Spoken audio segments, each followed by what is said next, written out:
Buongiorno da Sicilia 24, questi i titoli.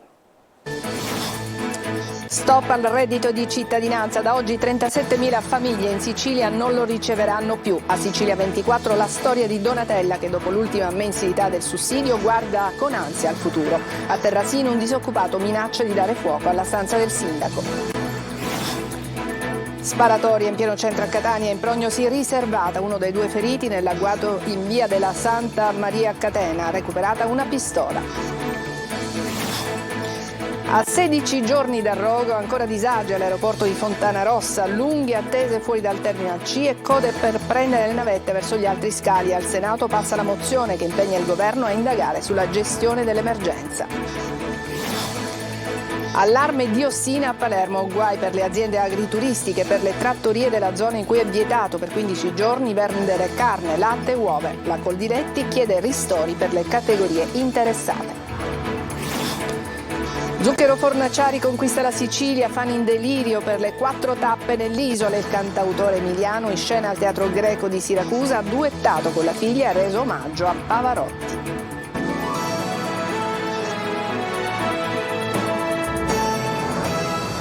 Bentrovati a Sicilia 24, lo stop al reddito di cittadinanza ancora in primo piano, lo stop scatena malcontento e proteste. Vi raccontiamo la storia di Donatella che ha percepito per l'ultima volta la misura di sostegno. Ho ansia e panico, racconta, è una grande ingiustizia. Intanto venerdì a Palermo c'è in programma una manifestazione di protesta. Marco Gullà.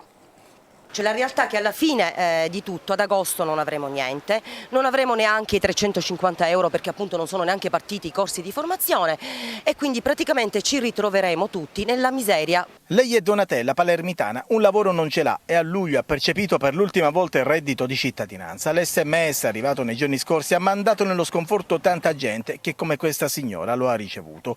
Adesso la preoccupazione per un futuro sempre più incerto, soprattutto in città come Palermo, a Tanaglia. Molti di loro. Sono convinta che questa sia una grandissima ingiustizia sociale, forse la più grande che un governo abbia mai fatto, perché tanta gente si ritroverà logicamente senza sussidio a dover tornare, specialmente in una realtà come Palermo, ad essere sottopagati e quindi diciamo al lavoro nero. E adesso cosa facciamo? Una domanda che molti percettori si stanno ponendo. Tante famiglie, tante persone si trovano in difficoltà e stanno prendendo questa situazione anche con uno stato d'ansia, di difficoltà veramente da non sottovalutare, proprio il panico più totale, specialmente in una realtà come il Sud, una realtà difficile dove non c'è stato mai un lavoro regolare, quindi figuriamoci alla nostra età riuscire a trovare un inserimento nel mondo del lavoro. Venerdì in programma protesta da parte dei percettori davanti l'ufficio dei servizi sociali a Palermo. Scene di disperazione a Terrasini, un disoccupato che ha perso il reddito di cittadinanza ha tentato di dare fuoco alla stanza del sindaco, è stato bloccato in tempo. Manlio Viola. Riceve la notizia della revoca del reddito di cittadinanza e fa irruzione al comune di Terrasini, in provincia di Palermo. Entra nella stanza del sindaco e la cosparge di benzina, quindi minaccia di suicidarsi dando fuoco a tutto. Sono stati attimi di paura nel palazzo di città del piccolo comune del Palermitano. Alla fine il presidente del Consiglio, Marcello Maniaci, è riuscito a far desistere l'uomo dal gesto disperato. L'autore è un 60enne disoccupato. Al loro arrivo i militari dell'Arma e i sanitari lo hanno trovato già in offensivo e lo hanno accompagnato all'ospedale di Partinico per accertamenti. È da subito apparso in forte stato confusionale e particolarmente alterato. È solo il primo degli episodi che si teme possano avvenire nelle prossime ore. La Sicilia è la regione con il maggior numero di benefici sospesi, quasi 37.000. La sparatoria è avvenuta in pieno centro a Catania, in via Santa Maria della Catena. Uno dei due feriti si trova adesso ricoverato in prognosi riservata. Sono stati diversi i colpi esplosi. Sentiamo Simona Mazzone. Si torna a sparare e in pieno giorno in uno dei quartieri più popolosi e trafficati di Catania. 2 persone sono rimaste ferite da diversi colpi di pistola esplosi in pieno centro, nel cuore della città, tra San Cristoforo e i Cappuccini, in via Santa Maria della Catena, poco dopo le 11 del mattino. Uno dei feriti, un 60enne, è stato raggiunto al torace. L'altro, un giovane di 28 anni, sarebbe stato colpito di striscio ad una spalla. Forse quest'ultimo ha provato a ripararsi nei pressi di un portone dove sono state trovate macchie di sangue. Il 60enne sarebbe il più grave, è ricoverato in prognosi riservata. Si tratta di un falegname che lavora in un'attività vicino il luogo della sparatoria.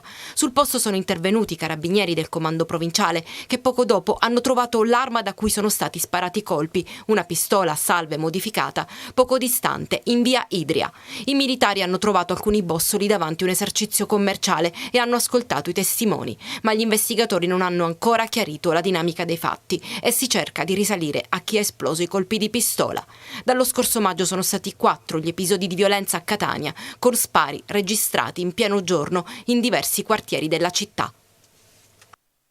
Dopo oltre 2 settimane dall'incendio sono ancora molti i disagi all'aeroporto Fontanarossa di Catania, proteste e tensioni tra i passeggeri e il personale, lunghe code fuori dal Terminal C. I dettagli nel servizio di Orazio Longo. La fila è ancora lunga a Fontanarossa, la vedete qui che si estende per un centinaio di metri dal Terminal C. La gente deve aspettare fuori cercando un po' d'ombra finché c'è, poi sotto il sole, prima di potersi imbarcare. E meno male che oggi le temperature non raggiungono i 46 gradi della scorsa settimana. Siete al limitare del sole? Si spera di partire comunque da Catania, almeno già questo è... Dove dovete andare? A Fuerteventura. Siamo a 1 ora e mezza dalla partenza confermata e ancora siamo qui col bagaglio da lasciare al check-in. Lei dove deve andare? Io devo andare a Trieste. All'andata sono dovuto scendere a Reggio Calabria, mi sono preso una macchina, ho fatto chiaramente il traghetto 2 giorni dopo perché ci hanno cancellato il volo esattamente la mattina stessa. All'interno, prima di affrontare i varchi, si transita da una tensostruttura dove un tabellone elettronico annuncia i voli. Molti sono dirottati o cancellati. Ho chattato, mi hanno detto che era confermato e stamattina alle 8:30 mi hanno cambiato l'orario, non riesco ad arrivare a Trapani. Code anche per salire sul bus sostitutivo. Siamo bloccati a 2 ore pur avendo acquistato biglietti a Siracusa per viaggiare Siracusa-Palermo. Come vedete il pullman per Comiso è completamente pieno in questo momento per diversi voli che devono partire già nel pomeriggio. Io devo andare a Verona, però me l'hanno portato dirottato a Comiso l'aereo. È arrivato ieri alle 5:30 il messaggio che dovevamo venire qua e ritornare a Comiso perché avevamo la macchina noleggiata qui. Queste sono invece le immagini della tensostruttura che si sta realizzando per il nuovo terminal provvisorio che dovrebbe entrare in funzione nei prossimi giorni. L'incendio divampato all'aeroporto arriva in Parlamento. È passata infatti in Senato una mozione che impegna il governo a indagare con una commissione d'inchiesta sulla gestione dell'emergenza. Intanto si apprende che a provocare il rogo non sarebbe stata la stampante ma un cavo di alta tensione. Giusy Lazzara. L'incendio all'aeroporto di Catania sta provocando disagi da oltre 2 settimane. Valutare la responsabilità e i controlli effettuati diventa un caso anche per il Parlamento nazionale.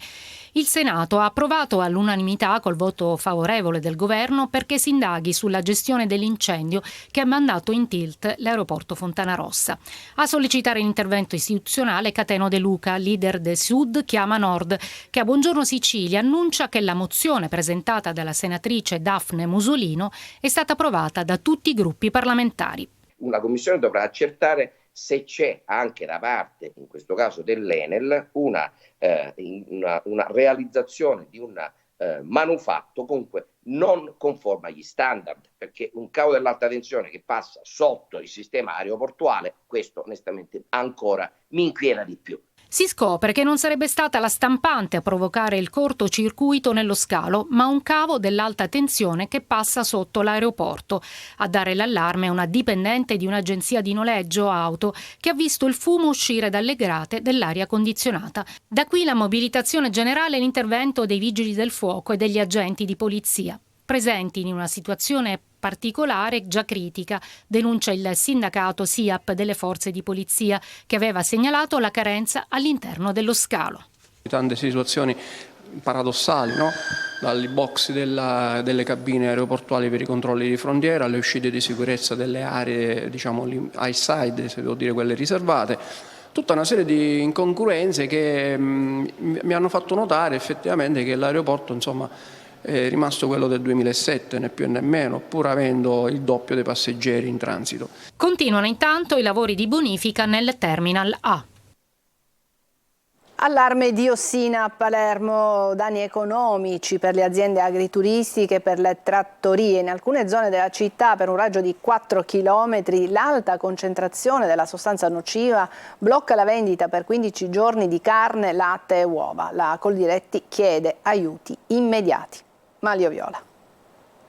Dopo i danni dovuti agli incendi, ecco i danni indiretti a coltivatori e agricoltori. Occorre prevedere subito ristori per tutti coloro che sono stati danneggiati incolpevolmente dall'ordinanza antidiossina firmata dal sindaco di Palermo, Roberto Lagalla. E quanto chiede Coldiretti Sicilia, il provvedimento riguarda l'area di 4 km dove l'ARPA ha riscontrato la presenza dell'inquinante ambientale prodotto dall'incendio della discarica di Bellolampo nei giorni scorsi.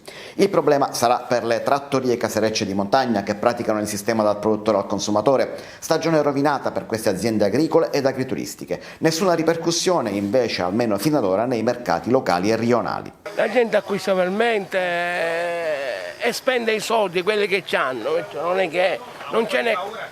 No, paura non ce n'è. La paura la fanno solo i telegiornali, quelli che dicono loro. Noi siamo addetti a quelli che loro dicono, noi pensiamo. Beh, preoccupato un po' per la salute sì, perché è chiaro, però siamo noi che stiamo distruggendo il mondo. Ma ad esempio potrebbe ripercuotersi anche sulla frutta, verdura che magari si acquista? Penso di sì. E il problema è pulire bene la verdura, pulire bene la frutta e pulire molto spesso le mani. Proprio questo dice l'ordinanza, lavare accuratamente frutta e verdura, ma anche evitare di mangiare carne, uova e latte prodotti dopo il 24 luglio nella zona. Avviati poi i controlli a tappeto da parte dei veterinari nell'area delimitata dalla collina di Bellolampo, dai quartieri di Cruillas, Cep, Borgonuovo, dai paesi di Torretta, Isola delle Femmine e parte del comune di Capaci. I veterinari controlleranno le mandrie e il latte prodotto. L'emergenza durerà 2 settimane. La Procura di Siracusa ha aperto un'inchiesta sull'incidente sul lavoro accaduto ieri in un'azienda da Augusta, nel Siracusano, dove un uomo è stato ricoverato all'ospedale Cannizzaro di Catania. Le sue condizioni sono gravi, ma non sarebbe in pericolo di vita. L'operaio è rimasto schiacciato da una lastra in cemento durante le operazioni di carico e scarico. Adesso una pausa, ci vediamo tra poco.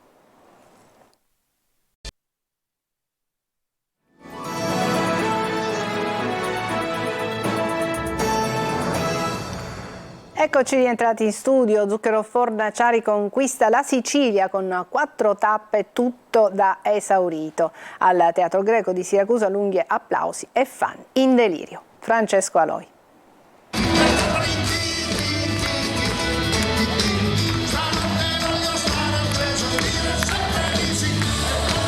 Cappello e sciarpetta, con il suo look inconfondibile, Zucchero ha conquistato la Sicilia.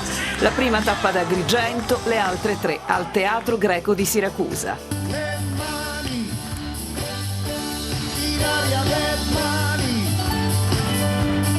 Dalla Germania alla Romania, passando per la Spagna, l'Austria e naturalmente la sua casa, l'Italia. Il World Wild Tour tocca diversi paesi, segno che la musica del grande Fornaciari piace a tutti.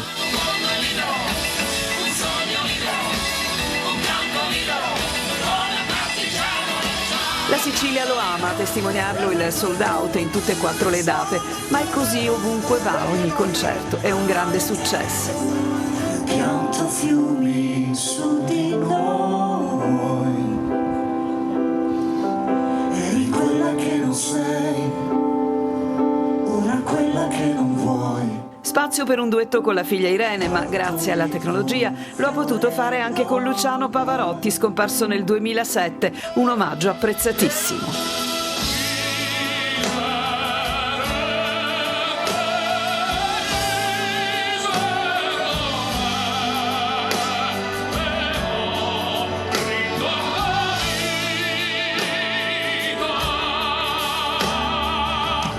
Sono più di 60 milioni i dischi che il bluesman emiliano ha venduto nel mondo. In 40 anni di carriera ha scalato classifiche e cantato con i più grandi artisti della scena internazionale.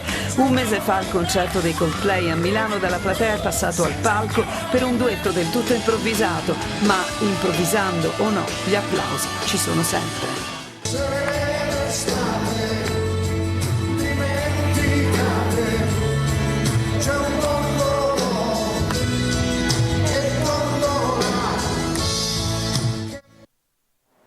Breve pausa, ci vediamo tra poco.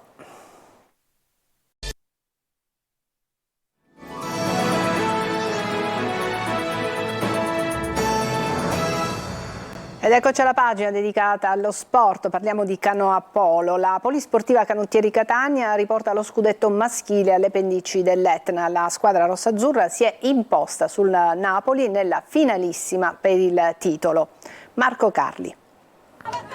La festa è catanese, a Bacoli nel napoletano e trionfo rossazzurro nella canoa polo, sport da sempre munifico di risultati per il territorio etneo. È il secondo scudetto per la squadra maschile della Polisportiva Canottieri Catania. In finale la vittoria decisiva con il punteggio di 3-2 contro i padroni di casa del Canoa Club Napoli. Ed è un atto conclusivo al cardiopalma visto che si decide al golden goal. Il successo porta la firma indelebile del giovane Francesco Barbagallo. Il polista della nazionale azzurra decide l'accesa finalissima al supplementare segnando di forza la rete decisiva e poi commenta così. Lo so, mancano 10 secondi di shot di metterla dentro per poter vincere questo scudetto! Con la conquista di questo tricolore il palmarès del Circolo Canoa Catania, che riunisce la Polisportiva Canottieri maschile e femminile oltre allo Jomar, conta 185 titoli italiani comprendendo anche la canoa olimpica e il Dragon Boat. È stata una bellissima partita, una bellissima finale, degna di 16 campioni, 8 del Napoli e 8 stratosferici di Catania che hanno conquistato questa finale. Dopo tanti anni a Catania va un altro scudetto. La partita con i napoletani è vibrante e gli azzurri riescono sempre a riagguantare gli etnei, prima sull'1-1 e poi sul 2-2, fino alla rete decisiva di Barbagallo che fa scoppiare la festa della squadra, del presidente, di coach Alessandra Catania e del DS Fabrizio Messina. Polisportiva Canottieri Catania che a Bacoli ha sfiorato l'Unplane. Le ragazze infatti hanno perso il titolo dopo 12 anni di successi consecutivi. Ad imporsi in finale è stato Rovigo con il punteggio di 4-2. Ci fermiamo qui, è tutto per questa edizione di Sicilia 24. Grazie per averci seguito, prossimo appuntamento alle 14. A tutti una buona giornata.